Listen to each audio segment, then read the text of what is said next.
welcome back to Manic Metallic's YouTube channel where we treat fashion as an art and a discipline. I'm Liberty Gaither, founder and editor-in-chief, and today we're going to be taking a look at the second full day of New York Fashion Week and some of the observations that I've picked up from taking a look at videos. The first designer that I want to take a look at is nyfw. nyfw's collection I found was very cottagecore. And unless you've been under a rock during the pandemic, you're probably at least somewhat aware of what cottagecore is. It's basically this thing where everyone's sad because we're at home during the pandemic, we can't go out in the city, we can't see our friends, can't do anything really. And so we're all feeling this, well, and by all I mean those that are into cottagecore, you know, we're all feeling this urge to get back to nature, to bake sourdough bread and banana bread and, you know, build gardens and do all of these things. Essentially, that's it in a nutshell.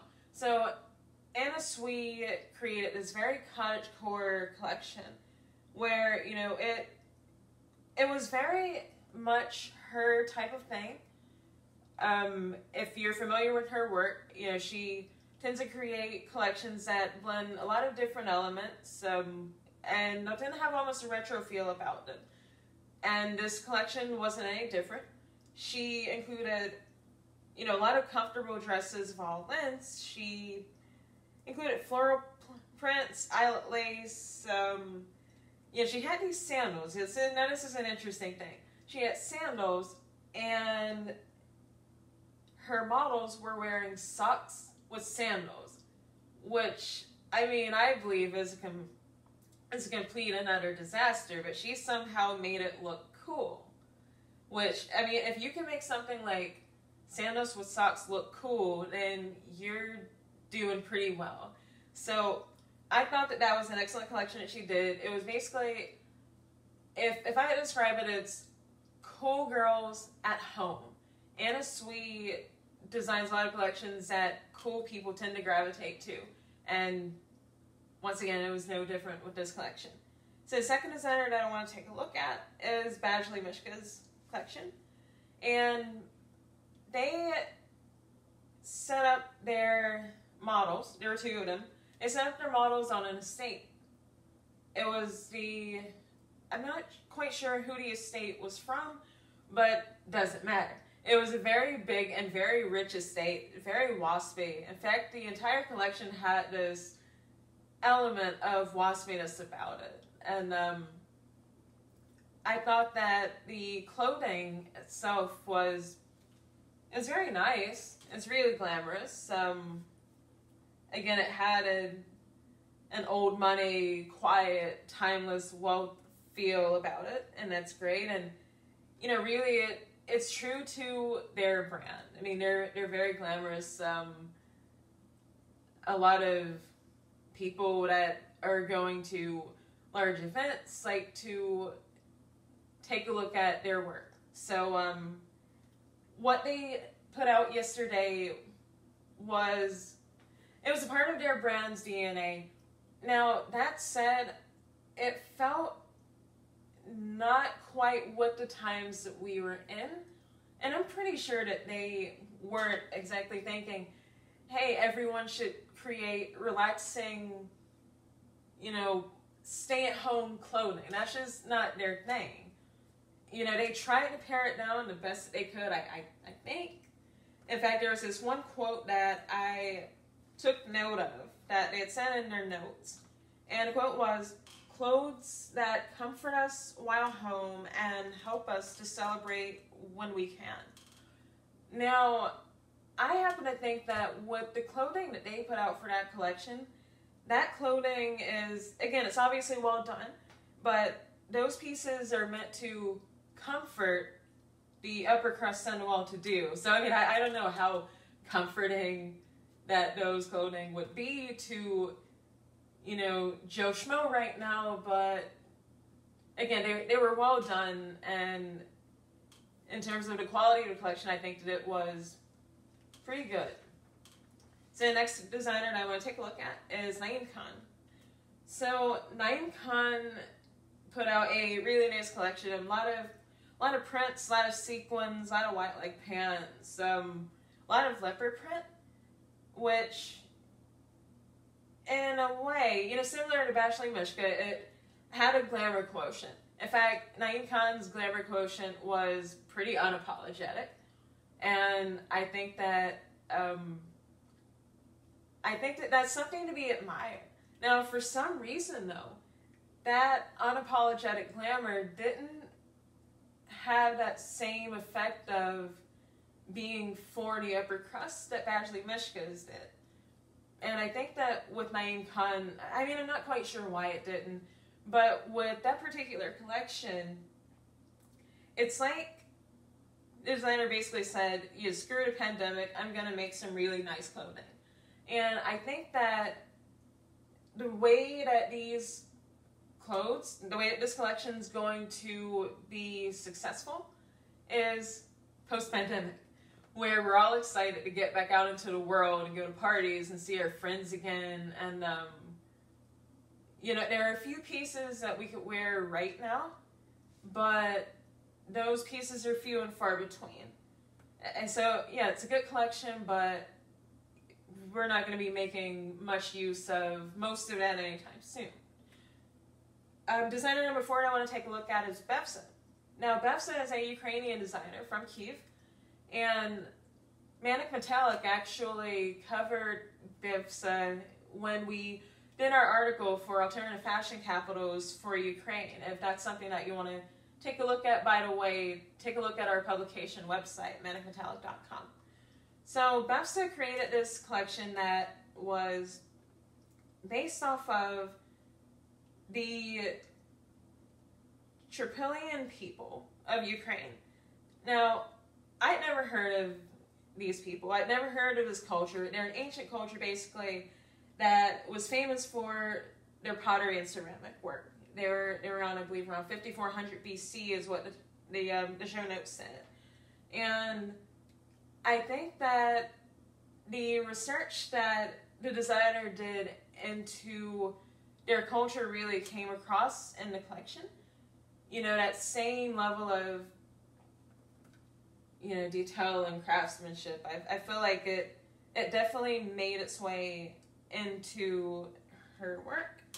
And I feel like, the clothing itself, like, once you saw the way that the work that she put into each piece that she did, you could see that, the clothing itself respected the woman, it elevated her, it put her up on a pedestal, and it enhanced her power.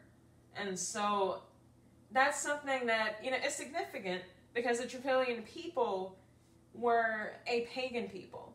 And, being a pagan culture, they respected women. They respected women, and they actually, put women up on a pedestal to an extent. So, the fact that that element of the Trypillian culture came across in her clothing, I thought was really interesting. Now, the 5th and last designer I'm going to take a look at is Venice W. Now, that's a line that I hadn't heard of. It was at the very end of the night. I'd reviewed a lot of shows, and I was thinking, oh man, I really want to be done with this work. But their work was actually really compelling, I thought. It was, I wasn't sure to make of it at first when I looked at it. Wasn't quite sure. But, I'm looking at it, and, there are these clothes that, they're very loungy. They're definitely influenced by the fact that we're all at home right now. We're all working from home, so, why go out and buy these really upscale, expensive things? So there were these dresses and coats, and they had these endings that resembled, frayed paper, which I thought that they had an interesting effect there. Now, looking at some of the dressier pieces in the collection, I think that some of those were even undone. Like, looking at the entire collection, none of it was polished. It was all very, laid back and casual. And even their more upscale pieces were downscale. Downscale is a good thing, it means casual. And I thought that that was an attractive thing. There were a few skirt suits that I actually wouldn't mind having myself. which, you know, I'm pretty picky, so that's saying something. And I think that, you know, I think that the collection will definitely be successful because it caters to the fact that we're all searching for comfort right now. We're not searching to be these really high-class, sophisticated people. At least not yet. Not yet. Maybe after the pandemic's over. Now, one thing that I was really wondering about with them is, what were those shoes? I have no idea what those shoes were. They were these things that were on your feet, and then there were these balls, like these balls on the soles of the shoe, and I'm not sure what they were attempting to do with that. Maybe someone will understand it, but I don't. So those are the 5 designers that I want to take a look at. Now, overall themes, there were 3 that I picked up on. There are a lot more, but I want to concentrate on 3. Now, the first was the fact that, you know, a few of the designers that, you know, I took a look at had this glamour quotient. And, you know, considering that we're in the middle of a pandemic, you wouldn't think that, hey, these designers are going to go all out and dress up and, you know, like create these really elegant, glamorous looking pieces. You wouldn't think that they do that, but a couple of them did. And, you know, it might not quite fit with the times that we're in right now, but they'll find an audience for it, and they'll most certainly have an audience for it after the pandemic lets up. Now, the second thing that I noticed is that there were a lot of pleated skirts, which that's something that has been around for the past, I'd say, it's been around for a little bit. I mean, at least like the past season or so. So it looks like that's something that's going to continue on into, you know, this upcoming spring-summer 2021 season. And the last thing I want to take a look at is craftsmanship. I think that craftsmanship is I think that that's definitely like a big theme. You know, you look at collections like Maria Moscone and Befsa, the both of them, you know, you have these designers that have these really minimalistic pieces, and yet they're so well done that, you know, you'll buy it anyway. I mean, there's some minimalistic designers that you look at the work and you're like, you know, what am I getting here? This is just a t-shirt. This is just a basic shirt, you know, where I could go to Forever 21 and get this. By the way, please don't go to Forever 21. Don't invest in fast fashion. It's really not good for the environment, but, you know, it's beside the point that I was trying to make. But I think that a couple of the designers that I took note of today really, really invest in doing quality work. And, you know, you can just tell by observing the clothing. And that's what I got for you for the second full day of New York Fashion Week. So if you like what I've been talking about, subscribe to Manic Metallic's YouTube channel. Our social media channels are below, and take a look at our publication website, manicmetallic.com. See you next time.